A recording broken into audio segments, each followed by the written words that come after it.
Hello everyone and welcome to the next episode of the English Rambler. So today we're in Avoch and the surrounding areas. We're actually going to start today's video here in Avoch, which is just before you can enter it on the left hand side of the road, just as you come into, just before you come into Avoch, sorry. The car park is just over there. And we are going to be heading up to where the house used to be. Along here. Avoch itself, the Avoch estate, is quite steeped in history. I'll tell you a little bit more about that as we get closer to where the house used to be. It was demolished in the 1950s. In my view, it's criminal how it was demolished in the 1950s. But as I say, I'll let you know some more about that. If you can't get into the car park down here, later on in the video, when we go and walk along the railway line from Avoch to Fortrose, I'll show you the entrance to the other way to get into the Avoch estate. If you're lucky enough, you'll see some kites and some buzzards down here as well. Yeah, and there's a number of walks around the place, around the whole estate here for you to enjoy. You might even see some little fairies. You'll notice some fairy doors tucked into some of the trees as you're walking around the estate. I also bring my bike down here from time to time. You can make a bit of a loop out of it as you leave the north end of the estate. You can get right the way up to Glen and round the back way to Fortrose.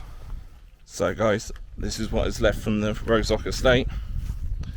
As you can see, just a little part of the old electrical part of the building. What stood here before was a very grand, magnificent house. As you'll see in the cutaway of the book I'm just about to show you, as this is the first edition, Avoch, a house of our time. Highly recommend it. That is what the house looked like. And that's why I said it's criminal that they pulled it down. If you type Avoch estate into Google, you'll see some more pictures as well. Look at that. I'll swing you around here to the rest of the ground so you can get a proper look to see what it was like.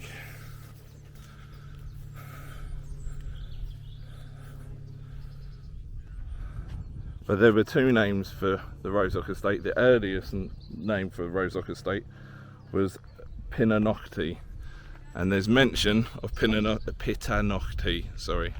There's mention of Pittanochty as early as the 14th century. There we are. That's the remains there, a bit from the distance. The house would have covered where these trees are now, and that's all that's left. Real crying shame. If you notice in the cutaway there to the book that I have on the Avoch estate, there you go, that's the farm building, or one of the old farm buildings. I think it's has people living in there now. There's a few old farm buildings that have houses here on the estate. There are people living here on these estates. But yeah, but as I was saying, it's absolutely criminal how the building was pulled down and demolished in 1959, especially since there's been a house on this site as early as the 14th century. In the 1660s, Sir George McKenzie acquired the land from his uncle, who was the head of the clan Mckenzie, who was the dominant clan in this area. But the first substantial house on this site was built in 1790 by Roderick McKenzie, and in 1864 was bought by James Fletcher. And James Fletcher was very keen on turning this land, or turning the land around here, into better farming land for crops, probably so he could make a bit more money. But you see these redwoods, how tall they are. There we go. You know, you tend to find them on the west coast of North America, but he planted a few of them around here. And when you go into Avoch, itself, right in the centre, if you look up to the left, there's a redwood there as well. They're absolutely massive, these trees. So thick at the trunks as well. Look at that. So this is the road you walk up to the house from if you park in the main car park. Yes, in 1864 it was bought by James Fletcher, and at the time it was around 6,400 acres that he bought, but he reclaimed a further 3,300 acres to produce really rich crops from the surrounding areas. He drained a lot of the area around here so he could actually, probably make a bit more money, as I was saying. In 1885 James died and left it to his son James Douglas Fletcher,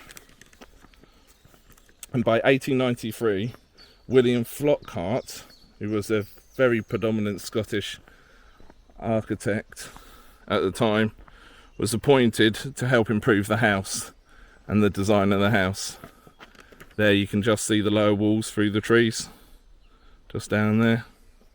And as you can see from the pictures in the book that I've just showed you, the house was so grand, which is why you can see why I think it was criminal how it was demolished. Look at some of these trees, absolutely massive. When that James Fletcher died, he left it to his wife Lillian, who then died in 1953. She had left the house to her niece, Mrs. Shaw Mckenzie of Newhall. But then not long after that it was sold to Eagle Star Insurance Company, who almost straight away started selling the contents of the house. And from what I understand from some of the locals, it was a very popular auction. And I believe, if it's still there in the British Museum, but once upon a time it was, I certainly remember it being down there, there was a fireplace. The fireplace from here was bought by the British Museum and was in the British Museum. Whether it's still there or not, I have no idea. But it certainly was once upon a time. You can't get down over through the trees there. You might be able to see some stairs going down. You can't get down there anymore because they're all falling apart, really, because nothing's been kept up to date. Down there where the burn runs right the way through, and that's the kind of land that was reclaimed so we could grow crops on it. All that would have been waterlogged once upon a time, but Fletcher did a brilliant job on the place. And as I say, there's a number of houses in and around the estate where people still live, and there's lots of little runoffs you can cycle around, take a walk around. Over this way, these tall trees along here are great for spotting buzzards and kites. You will obviously see a number of pheasants in and around here as well. It's one of my favourite spots to come to, and as I was saying earlier in the video, you'll see little fairy doors tucked into the bottom of the trees, and yeah, hopefully we should be coming up to one of them now, if my memory serves me right. There's a little fairy door tucked in one of the trees, and people leave little things there for the fairies. In a later video we're going to go over to Fairy Glen, and as you may have seen from the Malachy video at Clutie Well, there's a lot of pagan history that was here before St Boniface turned up.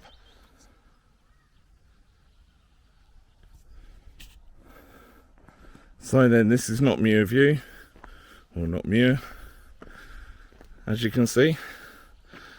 That's the village of Avoch down there. This is what happens if you come up the brae. Neither you can walk along the railway line, and I'm just about to show you later on in this video, and then walk around to Fortrose and walk back along this way and around back down to the village, or you can start up this way and walk to Fortrose this way and come around back via the railway line.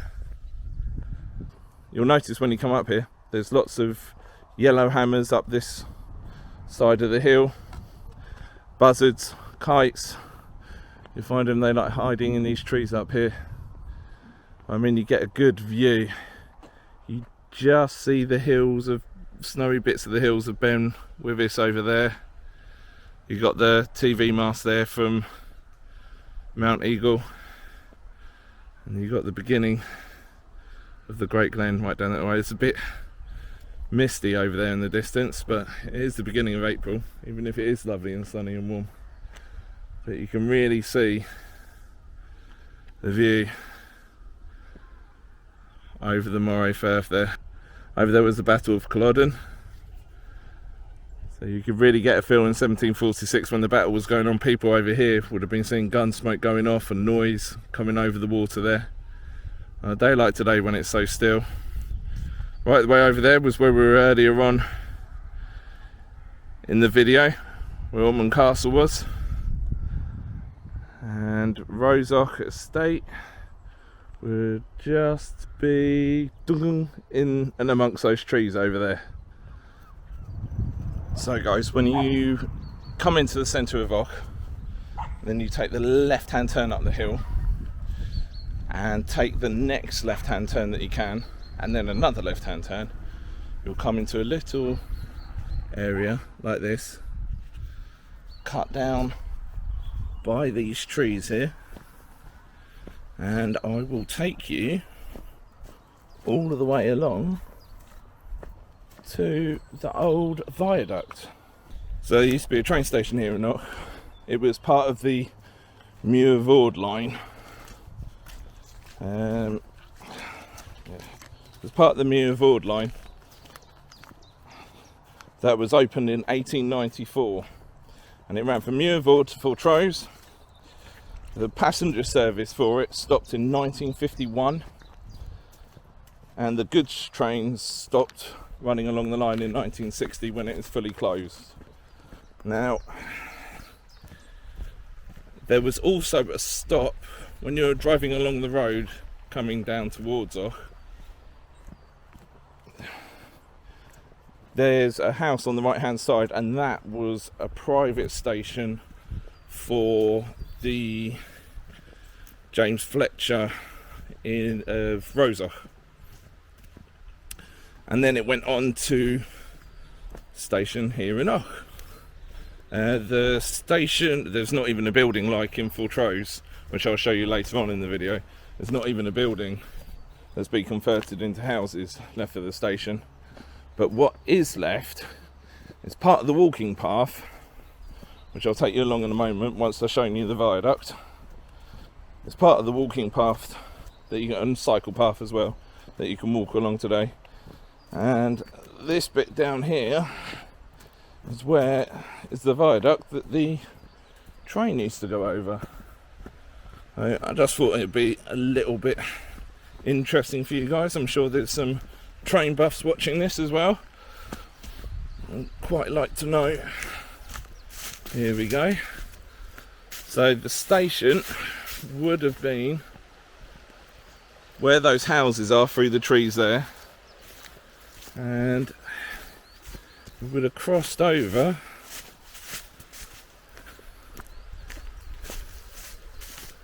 there we go, we'll get through here. That's it, all the way up and along there. Train would have gone along, and here is the state it looks at today. Look, there's trees growing out of it. I'm not sure how much of that you're seeing because of the sunshine. Let's try and get in the shade. There we go. Right. So if you can get over on the other side, there's a bridge a little bit further along there. You can walk along this side, and then you can come down there, and if you duck your head underneath the bridge there, you can walk along and you come out at where the school is, the school field, and you get back onto the main road that way. It's just something little to show you guys, really. Just a little bit of local history. There we go.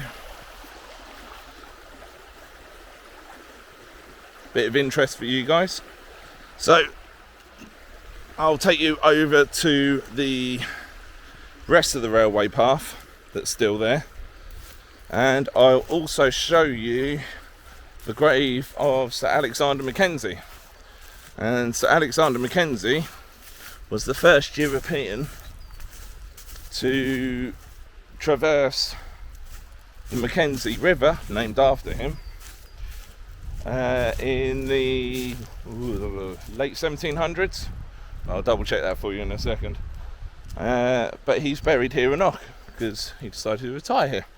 So I'll show you his grave, and yeah, then we'll take a walk along the path to Fortrose. So here we are at the grave of Sir Alexander MacKenzie. In mid-July 1789, Alexander MacKenzie reached the shores of the Arctic Ocean from Fort Chipewyan on Lake Athabasca, having traversed the great river that now bears his name. So Alexander MacKenzie ended up here because he married the daughter who was the heir to the lands here in Avoch. By today's standards, it probably would have been frowned upon since she was 14 years old at the time, but a different age altogether. And his grave is absolutely covered there with bits and pieces from Canada, and it will tell you a lot more information for you guys to read when you come and visit. But to find the church, you come into the centre of Avoch and you turn up left, up the large brae when you get into the centre, and you'll find it on the right hand side where it says Braehead in the Church of Scotland graveyard. Alright, so there's the churchyard.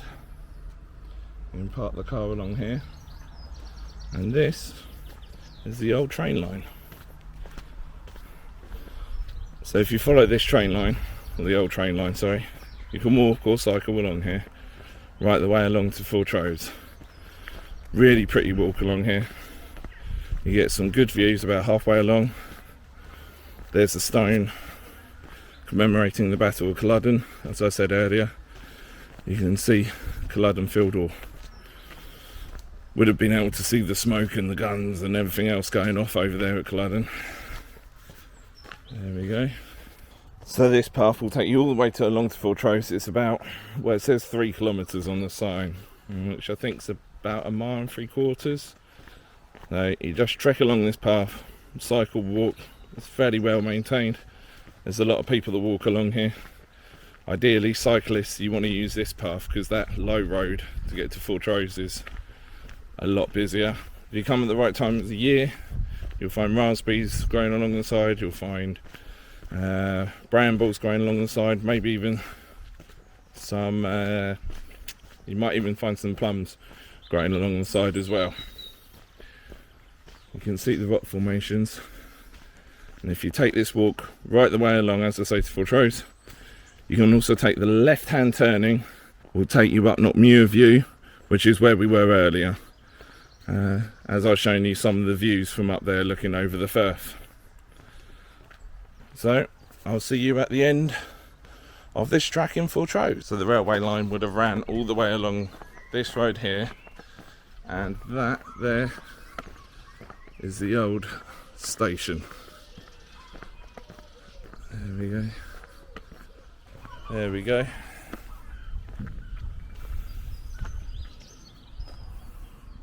Pooley. And this is the last bit left here from where the station would have been. In fact, crikey,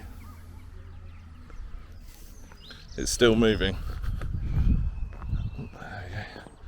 So yeah, as I was saying, that's the end of today's episode. Hope you enjoy it. Please hit the like button, subscribe, tickle the notification button, and follow me on all the links below.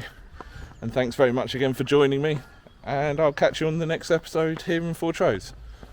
Bye for now, guys.